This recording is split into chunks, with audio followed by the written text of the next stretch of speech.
Iprinuklama na kahapon ng Senate Electoral Tribunal si Aquilino Coco Pimentel III bilang ikalabindalawang senador na nanalo noong 2007 senatorial midterm elections. Sa pinalabas na resolusyon ng ZED, idineklarang nanalo si Pimentel, anak ni dating Senate President Aquilino Pimentel Jr. sa kanyang katunggaling si dating Senador Juan Miguel Zubiri na nagbitiw na noong nakaraang linggo. Idineklara noon ng Commission on Elections o COMELEC si Zubiri bilang winning senator noong 2007 kung saan nilamangan niya ito o nilamangan niya si Pimentel na mahigit 200,000 boto para makuha ang ikalabindalawang pwesto.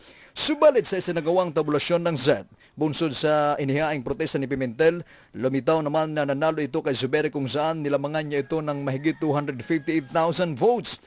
Isang Malacanang sa mga unang-unang bumati sa Batang Pimentel sa pamamagitan naman ni Deputy Presidential Spokesperson Abigail Valde. Samantala sa text message naman si Presidential Advisor on Political Affairs Ronald Llamas ay sinabi nitong now it's clear why Zubiri resigned. The numbers at the state were the ones that pressured him to resign. No one else. Joke yun!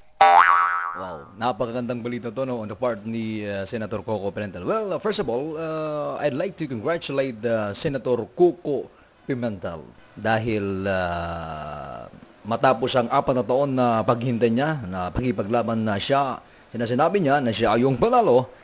Napakinggan na po yan at nagkaroon po rin ng hustisya dahil lumalabas na siya pala ang totoong pang-12 senador noong 2007 election na nanalo. Yan po muna natin mga balita para po ngayong sa araw ng Biyernes. Ito po ang inyong naging ka-aksyon, Action JR Maribok. Maraming salamat po sa inyong pakikinig. Magandang umaga po.